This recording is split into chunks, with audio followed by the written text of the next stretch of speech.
Hello and welcome to this episode of R for Data Analysis with the word Analytics. Today we are going to look at some of the basics of R programming. Previously we installed R and R Studio. We also navigated the R Studio interface. So if you've not yet watched that video, I highly recommend that you go and check it out. So among the basics of R programming, there are several that we are going to cover. But today we are going to look at reserved words and variable names.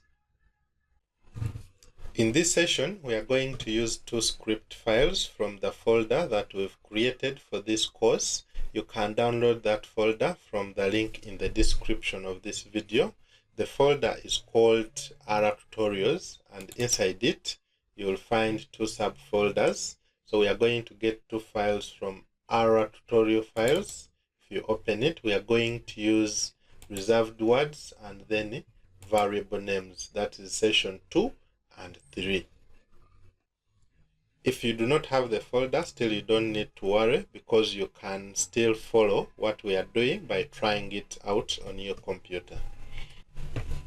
So if you have the file, simply go to File, Open File, and then you locate where you've saved. Then you're going to bring in reserved words, open, and you will also bring in open file again, and you bring in variable names. That's session 3, open, and you will be able to have variable name script and reserved words script. We can close this empty one, which was first opened. So let's start with a variable name script. You can't talk about data analysis and fail to talk about variables, because in data analysis, we are analyzing variables. We are assessing relationships between variables. It is therefore important for us to understand the rules that we have to follow when writing variable names. This will make it very easy for us to work with R and do the data analysis. In R, variables are created using 3 operators, which are shown here. There is this one, which is a combination of the less than sign and a dash to form a leftward pointing arrow. There is one which is the right pointing arrow, which is a combination of a dash and the greater than sign on your keyboard. And then there is the equal. The most common one you will come across is this leftward pointing arrow. And it is the most recommended in R when creating variables. Important to note is that before we even start to write our variable names, the very first rule we should put at the back of our mind is never to use a reserved word. A reserved word in R is any word that has got a specific meaning in the R programming language. Once you write it, R knows exactly what that word is used for. So you can't use such a word to name your variable. So we need to first look at what are those reserved words. We are now turning to the reserved words script file. There are several reserved words, and I don't want you to cram this. But one of the ways to know that this is a reserved word is that once you type it in R, it changes color. For example, if I try to write if, let me just start with a normal word or word. It is in black based on the theme I selected for my R Studio. But the moment I start to type if, you see, it has already turned color. Maybe if I want to write the word else, it is already in blue, showing R recognizes this word for something. So you can't use that word for your variable name. If I try to write function, you can even see before I even finish, yes, it is suggesting for me possible functions that start with the word, so far with the what I've typed. So if I type function, you see, it has already turned. The same applies to all the rest. If I try to type true, see? Whereas if I type any word analytics. R doesn't know that word, so I can use it as my variable name. There are several reserved words like for, in, next, break, for missing data, this is not a number, something like that. And as we go through these basics of R, we are going to see how to apply most of these reserved words. Back to variable names. So the very first rule, you cannot use a reserved word. You cannot say, I'm creating a variable called if and I'm assigning 10 to it. Remember the assignment operators we're talking about? Here it is meaning we are assigning this value 10 to an object called if or a variable called if. This is a reserved word. You can see R is already putting there a cross. Okay? You can't say that my variable is going to be called function. You can't use a reserved word. Next, a variable can start with a letter or a dot. Any alphabet from A to Z can be started with your variable name. For example, we have age. We are assigning 25 to age.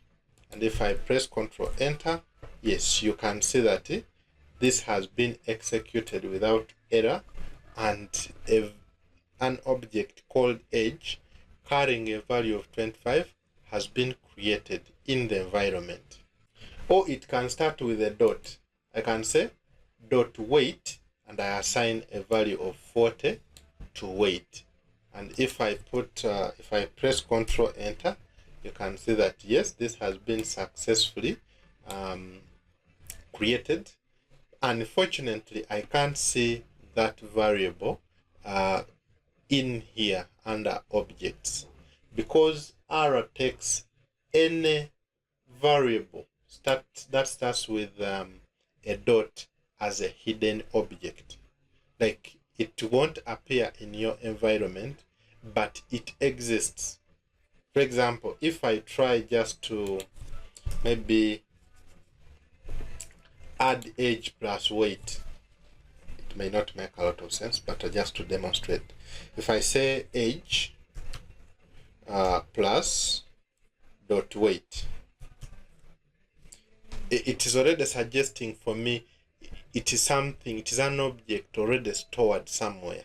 So I click on it, Ctrl Enter, and I will see 65 has added 40 to 25, but I'm not seeing weight here.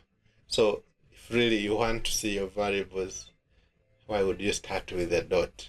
But R accepts. Okay, so it can even be for strings, maybe dot sex. I'm assigning male to a variable called dot sex. Okay, if I press Ctrl Enter, it will be there, but it won't be formed under the objects.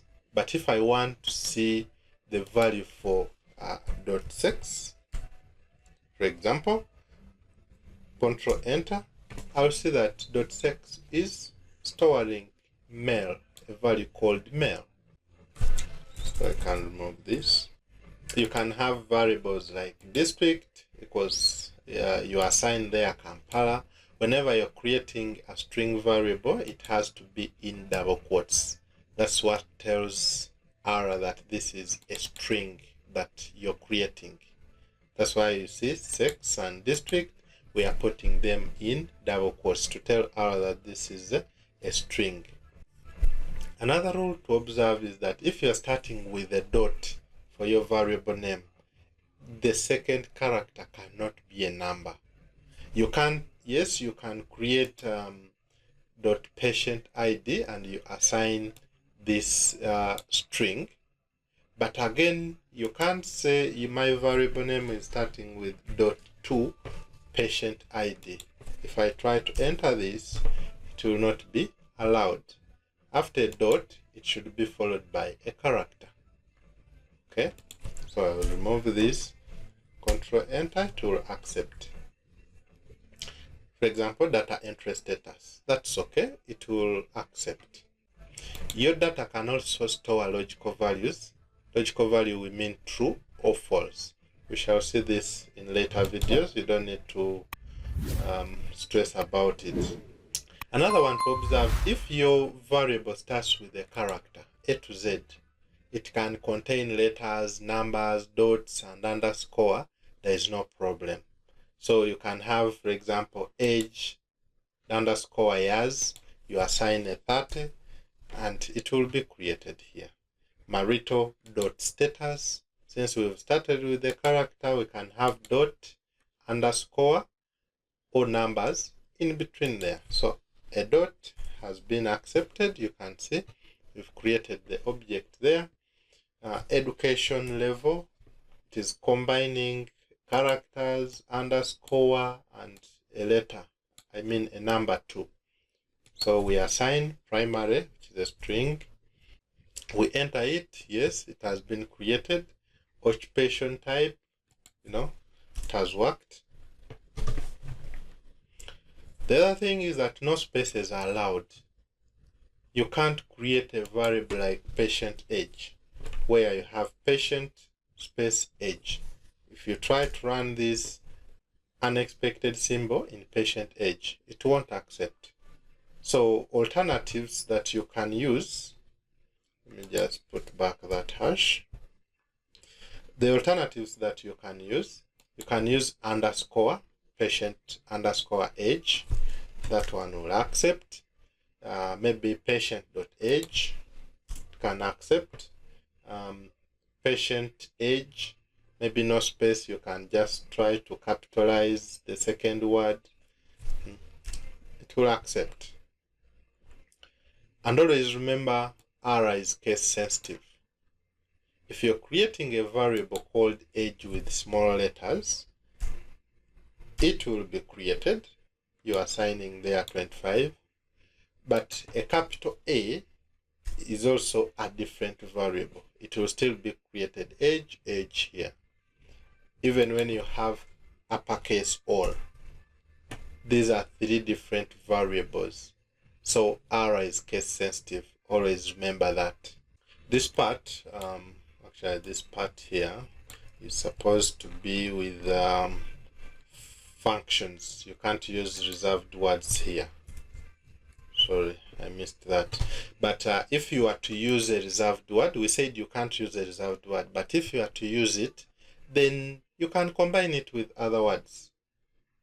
Instead of using if the way it is, you can say if underscore present, then you are assigning a 10. If I run this, that will be accepted because it is no longer a reserved word alone. You can't use special characters in your variable name. We have only said you can use dots, underscores. Any other special character like what are not allowed. For example, patient dash age. If I try to create such a variable, enter, object not found. So I'll still hash that out. District, maybe you want to say district #1. It can't allow. Control enter, it won't allow. You can also not quote a variable name that I'm creating a variable called age and you're quoting it in R. Okay, if I try to enter that, no, nothing has been created here. It is also always good practice to use descriptive names. Things like you're creating a variable A, which is 23.